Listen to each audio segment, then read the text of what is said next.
P. Allen Smith's Garden to Table is brought to you by Mountain Valley Spring and Sparkling Water. America's premium water since 1871 has been bottled in glass at the same natural spring source for over 140 years. You can learn more about Mountain Valley Water and home delivery at mountainvalleyspring.com. And by the makers of Job's Organics Granular Fertilizers. Great results, less work. EasyGardener.com. Local food for local people coming up next.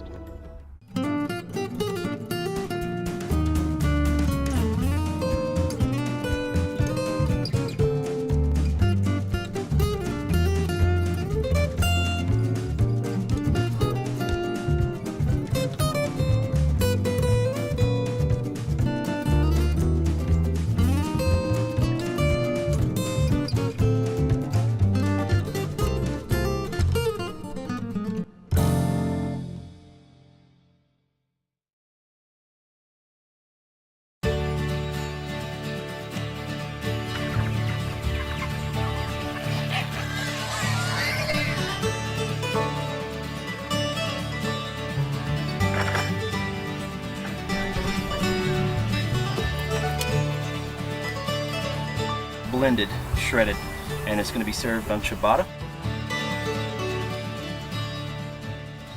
Hi, I'm Alan Smith. Welcome to Garden to Table. I've got an exciting show for you today. If you've ever heard of this phenomena called outstanding in the field, well, you're going to experience it here today. We're in the middle of an organic vegetable farm, and we're going to eat a meal here with a lot of folks, about 180 in fact. In today's show, we're all about reconnecting the farmer with the chef and the consumer. You see, it's all about reconnecting ourselves to the land and the food that we eat. In today's show, we'll talk with Keith Bramwell about raising New Hampshire Reds at home. Wonderful breed. They're a very interesting breed, and there's nothing fresher than eggs from your own backyard. And believe me, these girls lay a lot of eggs. I'll also show you a great way to preserve vegetables like broccoli that you've grown yourself. And later on, I'll talk with Buddy Valines about community gardens. They're a great way for people to come together, have some fun, and grow some of their own food. Okay, now while they're setting up for tonight's dinner, I want to take you to Oklahoma. I want you to meet Sam Bracken of the Canebrake Restaurant. He's going to talk about how important local food is to him and all of his customers.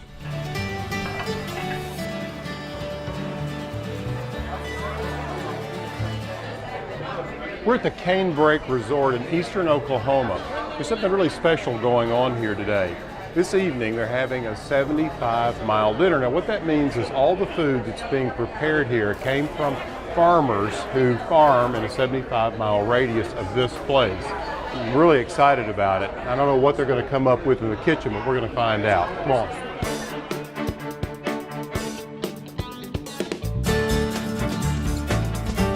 So how do you think it's gone, Sam? I think it went great. You really happy with it? Yeah. A fun new experience for us. We've done a lot of specialty dinners over the years, the 4 short years we've been open, but this one was especially fun to take all these great products from local 75 miles-ish around and pair them up with some fun wines and have all these farmers and producers talk about them. Meeting new friends and eating fun new food and hearing about all the local things from Oklahoma, it was a lot of fun. Today we're going to cook a steamed pork dumpling with porter peach drizzle over mixed greens. It's a very easy recipe. Begin by poaching some peaches in apple juice. This will be the base of our peach and chili drizzle.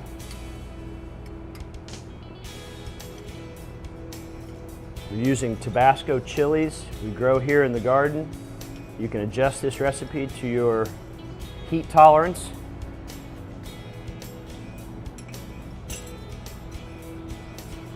We'll also begin cooking our pork. We're going to use a little bit of olive oil. We'll saute some diced red onion, some finely diced carrot, minced garlic, and just a touch of fresh ginger. We're going We're going to get these things rolling. To the peaches, we're going to add a little bit of sugar,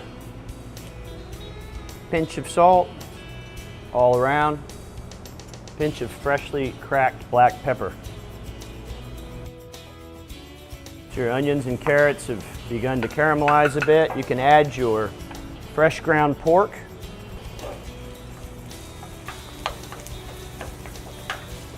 We want to cook our peaches down to very soft so we can puree this, end up with a very smooth garnish for this dish. Ground pork is, in this case, technically from the ham. You can grind this at home if you're fortunate enough to have a grinder, or ask your butcher.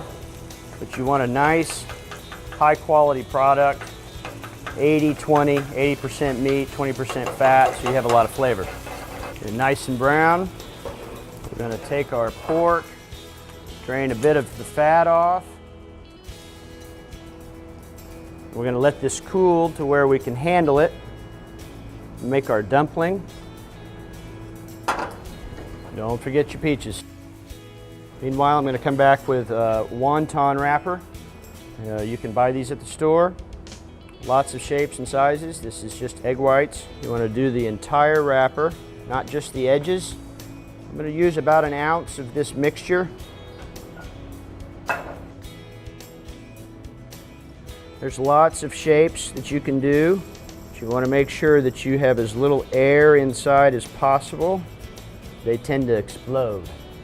You'll start by giving it fold, same direction, a little squeeze. The egg wash will grab. You'll end up with this neat little purse. Now you want a bottom, and then whatever design you decide to have on top. For cooking those, I'm going to use just a little bit of olive oil. Go ahead and use a Teflon coated pan. You want your pan to just begin to smoke before you put your dumpling in. Swim your dumpling in on the bottom. We're going to look for a nice brown on the bottom, then I'm going to tip him over on either side, get a little extra color, a little caramelization with the wrapper. They tend to blister like an egg roll. We're all familiar with how those come out. Same kind of wrapper, and then we'll steam it. Meanwhile, we will puree our peach and apple juice.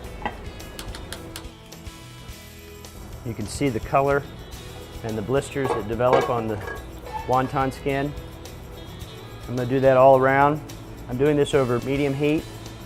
You don't want to let it get away from you. And you don't want to smash it either, lose your design. Now to this, I'm going to add some vegetable stock. And be very careful, you're adding water to oil. I'm going to steam my dumpling, put a lid on it, just like that. I'm going to come over here and get my plate ready. For this, I'm going to add just a little bit of your favorite mixed greens. We have our peach and chili puree. This dumpling will take a minute or two to steam. Our dumpling's done. We're going to garnish with a little bit of our fresh peaches. Steamed pork dumplings with peach and chili glaze.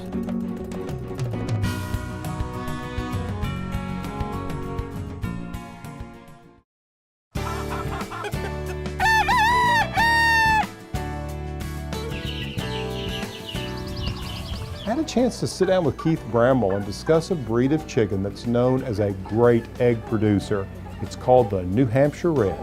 There's a number of different birds that we can have for the backyard chicken flock, depending on what our purpose is, what our goals are. But a good general purpose bird that might be good for egg production and meat production, this New Hampshire bird here is probably a pretty good example of that. And it's a breed that is an American bred bird, started up in the northeastern part of the U.S. Really is one of the unique and one of the breeds that wasn't really created from a cross of other breeds of more of the old Rhode Island Reds. The evolution and selection more towards this color pattern and type and for egg production. So it's kind of an offshoot of that old Rhode Island Red. Typically very good birds, can lay good eggs, could be used as a dual purpose bird for meat production. It's not necessarily known for that, but it is a little heavier set bird than what you would find in some of the Mediterranean breeds like the Leghorns and things like that. Can handle cold weather, can handle warm weather a little bit better than some of the heavier breeds like the Orpingtons or Wyandottes, and it's kind of an intermediate type of bird. But this is a very good general dual purpose bird that can do any homeowner well in the backyard type flock. They might lay anywhere from 70 to 80% production, which means if you have 10 chickens, you can expect 7 to 8 eggs a day. Might be good for a lot of families. If you want to share with the neighbors, you might want to have a few more birds than that. You know, you really don't want to do 2 birds or 3 birds or 4 birds. You know, if you're going to go through the effort of constructing an appropriate pen situation, care for them like they should be cared for, you should really shoot for half a dozen, maybe 10 to 12 birds, making sure they have plenty of room. You don't want to go anything under maybe 5-6 square feet per bird. The less stress a bird is put under, the better she's going to produce. Giving them a good diet. You know, we know a lot about nutrition of chickens. We know more about the nutrition of chickens than we do people. You know, giving them that diet formulated for chickens and then letting them forage and run a little bit and reducing stress, keeping them proper temperature, preventing them from getting wet, preventing them from getting too many drafts on them, keeping their pens and their floor space dry. All those things really contribute to good health in the birds, and that'll give us the best results as far as caring for our birds.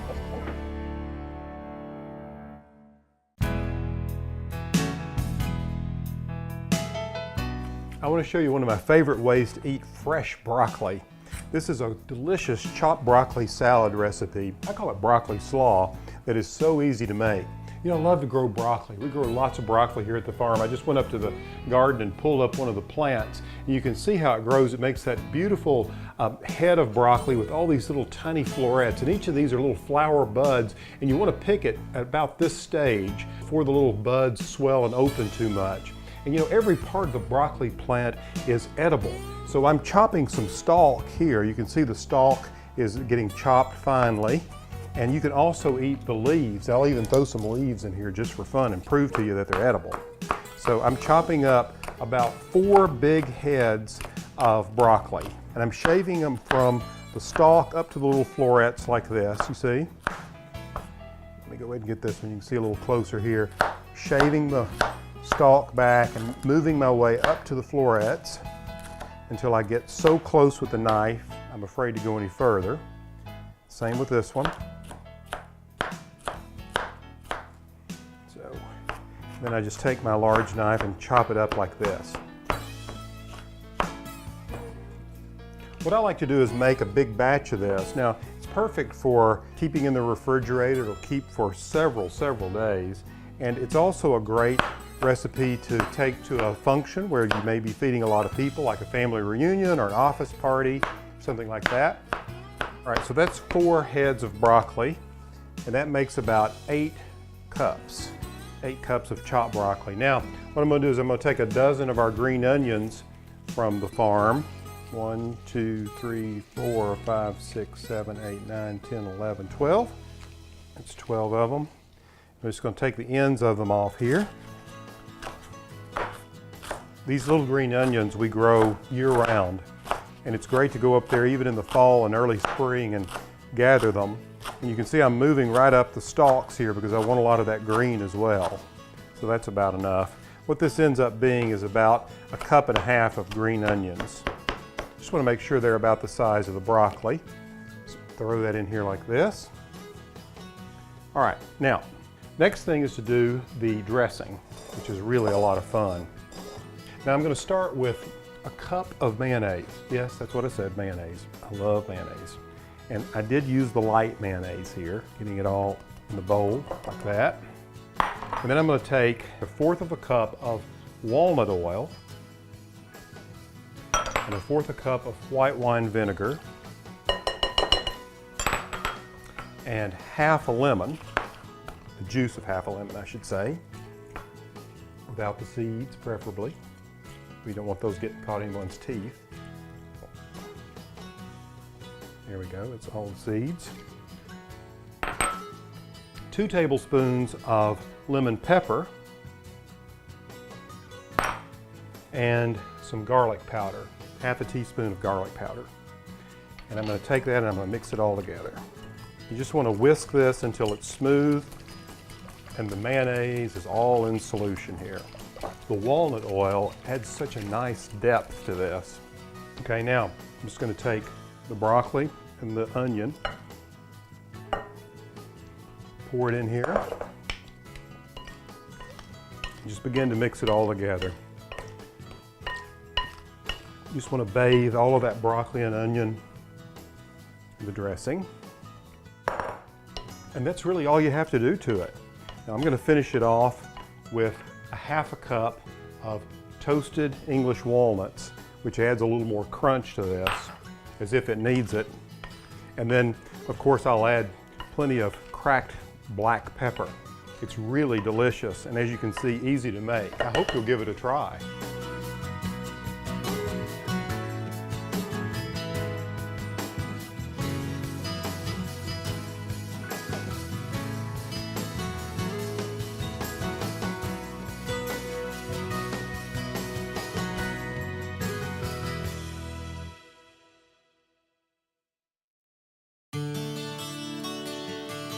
You know, I love to preserve food, particularly the food that we grow here at the farm. And in the spring, we can get lots of vegetables coming in out of the garden. And one of my favorite things to do is to freeze it. And to do that, I always like to blanch. And that's what I'm doing here. I'm taking some broccoli, because we've got a really great bumper crop of broccoli this year. And what I'm doing is I'm just splitting the broccoli florets into the size that I typically like to cook with. And I'm just taking these last 3 stalks like this and splitting them. They also pack in the freezer bags better. All right, so there we go. One more.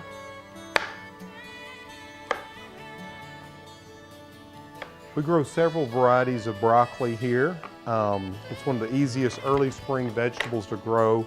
It's very rewarding and very good for you. Now, to blanch, what I've done is I've cut these in the size that I like. I've got boiling water going on over here, and what I'm going to do is just drop these florets into the water for only 1 minute. Whoops, there goes one. That's what happens. Now you say, why blanch? Well, blanching preserves the color and the flavor and the texture of vegetables if you're going to freeze them. And it also slows down or eliminates the action of enzymes that would break down the flavor of the food or the color of the food. And so by just dropping this in here, this hot water for 1 minute, then I'll pull it out and I'm going to throw it into some ice water to stop the cooking process. Okay, that's about enough. All right, so I'm going to take this bowl of iced water, place it right here on the stove. I'm going to pull up the broccoli like that. Let it drain for just a second. See, let all the water pour off. And then I'm going to drop it in here, stop the cooking, all right? Look at that beautiful color. And that's what we want to preserve. And you can tell just by pushing on it, it's still crunchy and crisp. It's not going to be mushy, all right? There's that. Bring it over here. And it's already cooling off, so I'm stopping the cooking process. You're going to want the broccoli to stay in the water until it's cooled thoroughly.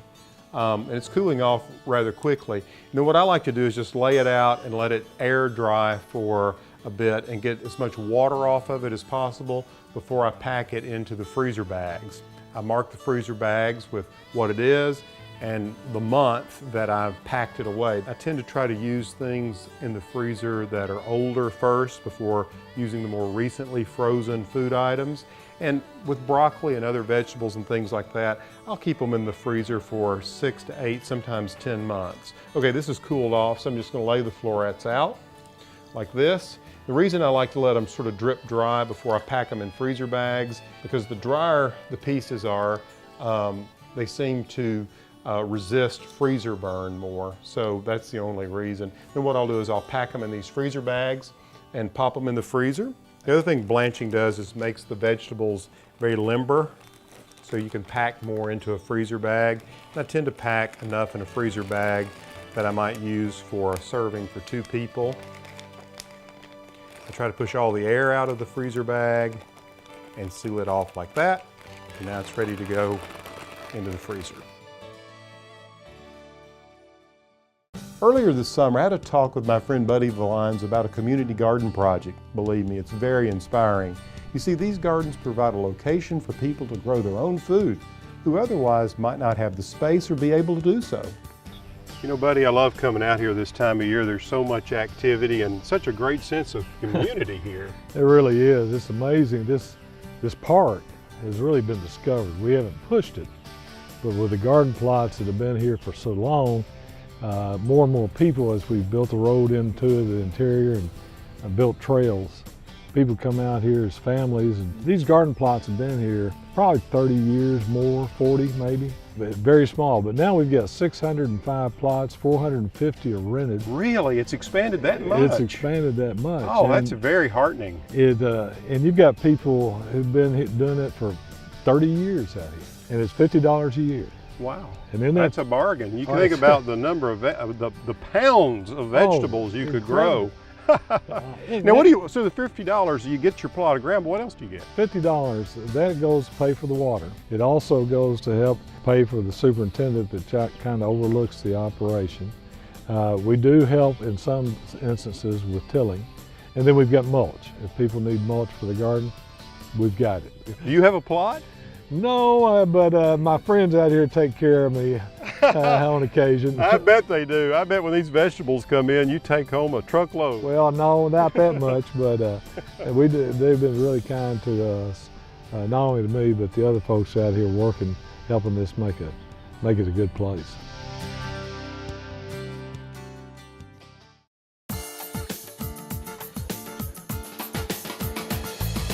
When I visited my good friend Heidi Berry, she just knocked me over with this exceptional summer tablescape that she created, and I want to share it with you.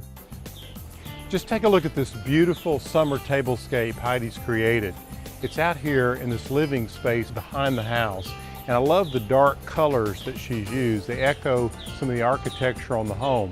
There are pergolas that extend that create outdoor rooms. They're painted dark brown, and it's also echoed in the large stone that spills water into the pool. And then on this end, there's a separate pergola, almost its own dining room here with this dining table and chairs. And in the center, there's an agave, one called octopus agave, and it's surrounded with cyprivivums and sedums. Nothing could be easier to grow, but what a beautiful centerpiece. And then to echo this summer theme, there are individual vases of black-eyed Susans down the center of the table. A very casual, natural feel comes through in the placemats and also the decorative spheres or orbs that are on the table made of natural materials. I really love the way she's used the mixed colors, but all kind of in the same earth tones of the dishes, the bowls, the plates, and so forth. And then for the drinking glasses, some old-fashioned mason jars filled with a very cool beverage. It's a beautiful display, and I can't wait to enjoy it.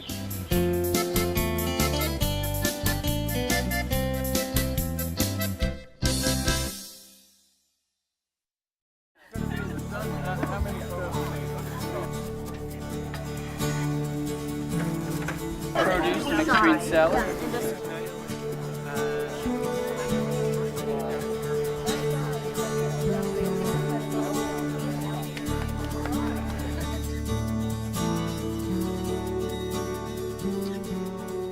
If you haven't taken the time to visit a local farm, you might do it. It can be a lot of fun. This duck house is a wonderful example of using and reusing materials. For instance, all the materials for construction here are repurposed. And the bedding used here for these little ducks, well, it's cleaned out regularly. Their manure is mixed with it. It decomposes, and this becomes great mulch and compost for the gardens and pastures here on this farm. This is all the time we have for today's show. I hope you've enjoyed as much as I have. Until next time, good eating and good health.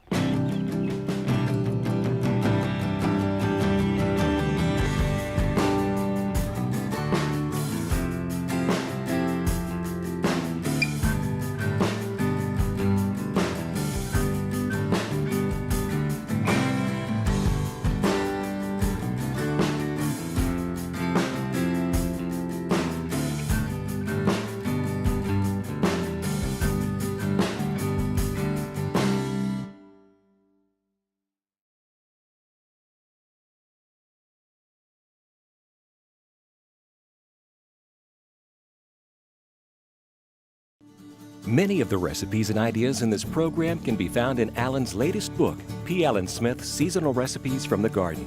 The cookbook includes 120 recipes, featuring 30 for each season. Alan offers cooking tips as well as advice on selecting fresh vegetables. There is also a how-to guide with basic gardening suggestions for growing the best varieties of produce. Allow 4 to 6 weeks for delivery when ordering toll-free at 866-359-7004.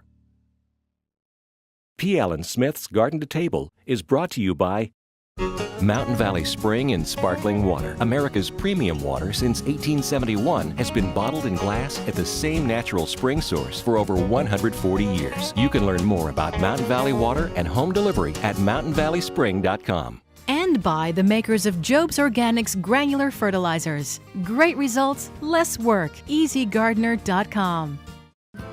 More information on today's topic and other topics covered in this series can be found at pallensmith.com.